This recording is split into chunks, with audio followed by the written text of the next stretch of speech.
ప్రభుత్వాలు మారినా పాలకులు మారినా మాత్రం మా స్థితిగతులు మారతలేవని సూర్యాపేట జిల్లాకు సంబంధించినటువంటి సమైక్య అంటే ఆర్పీలు రిసోర్స్ పర్సన్స్ సూర్యాపేట జిల్లా మున్సిపాలిటీ కేంద్రంలో వాళ్ళు క్షీణిస్తూ ముచ్చటిస్తున్నారు. వారి మాట తెలుసుకుందాం. మన దగ్గర జిల్లా అధ్యక్షురాలు అనపర్తి రానున్నారు. వారి మాటలో తెలుసుకునే చెప్పమ్మా, అసలు మీ సమస్యలు ఏంది? మా సమస్యలే సార్, మా ఆర్పీలకు ఎలాంటి ఇప్పటి వరకు గత ప్రభుత్వం మాకు 6,000 రూపాయలు చేసింది. ఆ జీతం కూడా సరిగ్గా పడట్లేదు. ఇప్పుడు మాకు ఈ ప్రభుత్వం కూడా మా ఆర్పీలను గుర్తించటం లేదు.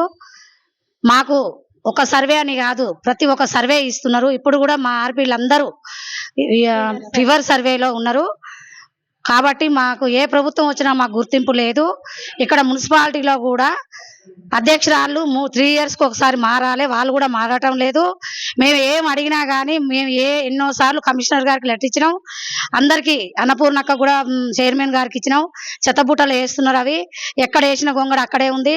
కాబట్టి ఆర్పీలను గుర్తించి మాకు 25,000 జీతం ప్రకటించాలి, హెల్త్ కార్డు ఇవ్వాలి. ఇంకా మాకు కొన్ని డిమాండ్స్ ఉన్నాయి. అవన్నీ త్వరలో మన సీఎం గారు రేవంత్ రెడ్డి సారు అవన్నీ అమలు చేయాలని నేను ఆర్పీ యూనియన్ తరఫున కోరుచున్నాను. గత ప్రభుత్వంలో కూడా మేము ఎన్నోసార్లు మేము మెమోరాండం ఇవ్వటం జరిగింది. అయినా కానీ మమ్మల్ని గుర్తించిన వాళ్ళు లేరు. అయినా మాకు ప్రతి ఒక్క సర్వే ఇస్తున్నారు. కానీ మా ఆర్పీలు ప్రతి సర్వేలో కూడా మున్సిపాలిటీ నుంచే కమిషనర్ సార్ చెప్పిండు, కలెక్టర్ గారు చెప్పిండు అని మమ్మల్ని ప్రతి సర్వేకు ఇన్వాల్వ్ చేస్తున్నారు. మాకు ప్రజాపాలన కూడా మా ఆర్పీలు చేస్తూనే ఉన్నారు. ఇప్పుడు కూడా ప్రజాపాలన దరఖాస్తులలో కూడా మా ఆర్పీలే డ్యూటీ చేయడం జరుగుతున్నది. కాబట్టి మమ్మల్ని గుర్తించగలరు. ఇదే విషయాన్ని కార్యదర్శి మంగ గారు మాట్లాడుతున్నారు. చెప్పమ్మా, అసలు మీరు గత కొన్ని సంవత్సరాల నుంచి సుమారు ఒక 15 సంవత్సరాల నుంచి 13-14 సంవత్సరాల నుంచి పనిచేస్తున్నారు. మీకు ఎలాంటి వేతనం ఇస్తున్నారు? అసలు మీ వేతనాన్ని సరిపోయే పని ఉందా? పని సరిపోయే వేతనం ఇస్తున్నారు? మాకు పనికి సరిపోను వేతనం అయితే ఇవ్వట్లేదండి. అదే ఆశా వర్కర్లు, అదే అంగన్వాడీ టీచర్లు వాళ్ళలాగానే మేము డ్యూటీ చేస్తున్నాం. వాళ్ళకు మాత్రం కనీస వేతనం ఇస్తున్నారు. మాకు మాత్రం ఈ 6,000 జీతం అయితే ఏం సరిపోవట్లే. ఈ చాలని జీతాలతోని ఈ పని చేయాలంటే ఇప్పుడు ప్రతి ఒక్క సర్వేలో మమ్మల్ని ఇన్వాల్వ్ చేస్తారు. ఆశాలతో పాటు డ్యూటీ చేస్తున్నాం, అంగన్వాడీలతో డ్యూటీ చేస్తున్నాం, ప్రతి ఒక్కరితో కలుపుకొని పోయి డ్యూటీ చేస్తున్నాం. కలెక్టర్ గారు ఆదేశాలు అన్నప్పుడు ప్రతి ఒక్క సర్వేకి ఇప్పుడు ప్రజాపాలన కూడా అసలు మా ఆపరేటర్ని ఇచ్చి మమ్మల్ని సైడ్కి వాడుకోవాలి, కానీ మేమే ఆపరేటింగ్ చేస్తున్నాము. ప్రతి ఒక్క సర్వే, ఏ సర్వే అయినా మేము ఇన్వాల్వ్మెంట్ లేదైతే మున్సిపాలిటీలో ఏ సర్వే జరుగుతలేదు. అయినా కూడా మాకు జీతం సరిపోవట్లేదు. 6,000 జీతానికి ఏమొస్తుందండి ఇవాళ రేపు? అసలు దేనికి సరిపోవట్లేదు. దేనికైనా అన్ని ఖర్చులు పెరిగినాయి. ప్రతి ఒక్క నిత్యావసర సరుకులు ఖర్చులు పెరిగినాయి. 200 రూపాయలు పెడితే ఒక నూనె ప్యాకెట్ రావట్లేదు. 6,000 జీతంతో మేము చాలని జీతంతో గోడు వెళ్ళబోసుకుంటున్నాం. ప్రతి ఒక్క ఆర్పీకి ఉంది బాధ. అందరి తరఫున మేమే చెప్తున్నాము, ఈ జీతం అయితే మాకు సరిపోవట్లేదు. మాతో పాటు డ్యూటీలు చేసే వాళ్ళకి కనీస వేతనం ఇచ్చి మమ్మల్ని ఇట్లా చిన్న చూపు చూస్తుంది.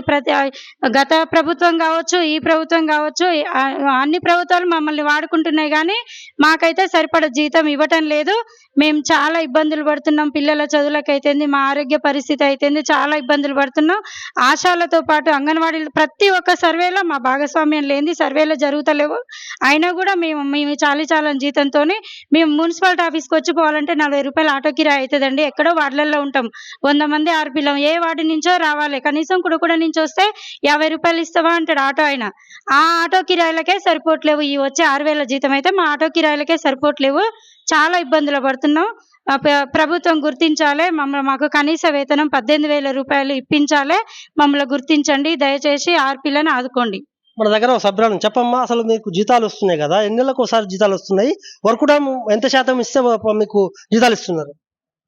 మేము ప్రతి నెల వర్క్ డన్ అనేది 18వ తారీఖు నుంచి 21వ తారీఖు లోపు వర్క్ డన్ రిపోర్ట్ అయితే ఇవ్వడం జరుగుతుంది సార్. ఇచ్చినా కూడా మాకు 4 నెలలకు ఒకసారి, 5 నెలలకు ఒకసారి, 6 నెలలకు ఒకసారి జీతాలు ఇస్తున్నారు. రెగ్యులర్ జీతాలు కూడా మాకు లేవు. అందులోనూ ఇప్పుడు గవర్నమెంట్ ప్రకటించిన మహాశక్తి అయితే ఏంది, అవన్నీ కూడా మేమే చేస్తున్నాం. ఆ సర్వే కూడా విశ్వకర్మ లోన్లై కూడా మేమే చేస్తున్నాం. వార్డులలో ప్రతి సభ్యురాల నుంచి రిపోర్ట్ వస్తుంది అని అంటే మహిళా సంఘాల పరంగా మేము చేస్తున్న ఆర్పీల ద్వారానే రిపోర్ట్స్ వస్తుంది. అంగన్వాడీల్లో చేసిన ఆశాలతోటి మేము గుర్తింపు వాళ్ళతోటి కలిసి ఏ వర్క్ చేస్తున్నా కూడా ఎక్కడ ఏ ప్రోగ్రామ్స్ నడిచినా ఏ ప్రభుత్వం వచ్చినా అంగన్వాడీలు ఆశాల పేర్లే చెప్తారు. కానీ మాకు కనీసము ఆర్పి రిసోర్స్ పర్సన్స్ ఈ మహిళా సంఘాలకు వర్క్ చేసేవాళ్ళు వీళ్ళు అనేదైతే సీఎం రేవంత్ రెడ్డి సార్ కూడా కనీసం కూడా మమ్మల్ని గుర్తించట్లేదు.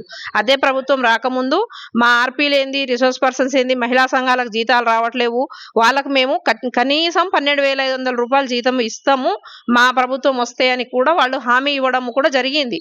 మేనిఫెస్టోలో కూడా పెట్టిరు, 2018లో కూడా పెట్టినప్పుడు కూడా మేము కూడా సంతోషం వ్యక్తం చేసుకున్నాము. కాబట్టి చేస్తున్న కష్టాన్ని గుర్తించి గవర్నమెంట్ మాకు కూడా 18,000 జీతం అనేది ఇస్తే మాకు ఇంట్లో కుటుంబం పోషించుకోవడానికి చేయడానికి బతకడానికి మాకు ఉంటుంది. ఆటో ఛార్జెస్ 100 రూపీస్ పెట్టుకొని మేము పోస్ట్ ఆఫీస్ మున్సిపాలిటీ ఆఫీస్ దగ్గరికి రావాలి. కలెక్టరేట్ అంటే కలెక్టరేట్ దగ్గర మీటింగ్లు అంటే అక్కడ కురకాలి. ఎక్కడ మీటింగ్స్ ఉన్నాయంటే అక్కడ వార్డులలో మేము మీటింగ్లలో కురుకుతా ఉన్నాము. మాకు ఛార్జెస్ ఏంది, వేరే పనులు మేము చేయకూడదు. మళ్ళీ అదే మేము వేరే కూలి చేసుకున్నా కూడా రోజుకు 500 అని వస్తాయి కదా, ఆ 500 వచ్చినా కూడా మాకు సరిపోవు. కానీ అది లేదు ఇది లేదు, వేరే వర్క్ లేదు. మధ్యాహ్నం 12 గంటలకు కూడా మాకు మెప్ప ఆఫీస్ నుంచి ఫోన్ చేస్తే మా సీఓలు ఫోన్ చేసినా టీఎంసీలు ఫోన్ చేసినా మేము అక్కడికి అందుబాటులో ఉరికి రావాల్సిన పరిస్థితి వస్తుంది. కాబట్టి మేము వేరే వర్క్ ఏం చేయట్లేము. కాబట్టి మా కనీస వేతనము అనేది కల్పించాలి అని చెప్పేసి గవర్నమెంట్ ని మనస్ఫూర్తిగా కోరుకుంటున్నాం. గత 12 సంవత్సరాల నుంచి కూడా మేము వెస్ట్ శాఖ చేస్తున్నాం. మనం ఇప్పుడు చూస్తున్నాం, విజువల్స్ చూస్తున్నాము. ఇక్కడ కొంతమంది ప్రజాపాలన సంబంధించినటువంటి లబ్ధిదారులు కూడా వచ్చారు. కాంగ్రెస్ ప్రభుత్వం ప్రవేశపెట్టినటువంటి 6 స్కీములు ఏదైతే ముందు ఇక్కడ ఆర్పీలు కూడా వర్క్ చేస్తున్నారు. ఎందుకంటే మనం చూస్తున్నాము అసలు వాళ్ళకు ఉన్న పని ఏంది, వాళ్ళు చేసే పని ఏంది, వాళ్ళకి సంబంధం లేని పనులు కూడా రాష్ట్ర ప్రభుత్వం అప్పచెప్తున్నారు. ముఖ్యంగా సూర్యాపేట జిల్లా కేంద్రంలో ఉన్నటువంటి 48 వాళ్ళకి సంబంధించినటువంటి ఆర్పీలు మాత్రము రేయనక పగులనక పనిచేస్తున్నారు. వాళ్ళు చేసే పనులకు అసలు వాళ్ళు ప్రభుత్వం చెప్పే పనులకు ఎక్కడ కూడా పొందడం లేదు. వాళ్ళు ఇచ్చే జీతం ఎంత 4,000 నుంచి 2,000 పెంచడం జరిగింది, 6,000 చేయడం జరిగింది. 6,000 కూడా వర్కుడం ఇచ్చినా కూడా ఇంతవరకు కూడా 4 నెలల నుంచి కూడా వాళ్ళకు డబ్బులు జీతాలు కూడా రావడం లేదు. ఎందుకంటే అసలు తెలంగాణ వచ్చిన తర్వాత మా బతుకు మారుతాయి అనుకున్నాం, కానీ మా బతుకులు ఎలా మారలేదు. కాంగ్రెస్ ప్రభుత్వం వచ్చినా కూడా మా బతుకులు అలా ఉన్నాయి. ఖచ్చితంగా సీఎం రేవంత్ రెడ్డి మా మీద దయ ఉంచి మాకు కనీసం 18,000 జీతం ఇచ్చి ప్రతి నెల ఇచ్చి మమ్మల్ని ఆదుకోవాలని కూడా వాళ్ళందరూ వేడుకుంటారు. లేకపోతే మాకు సావే శరణమని కూడా వాళ్ళు పేర్కొంటున్నారు.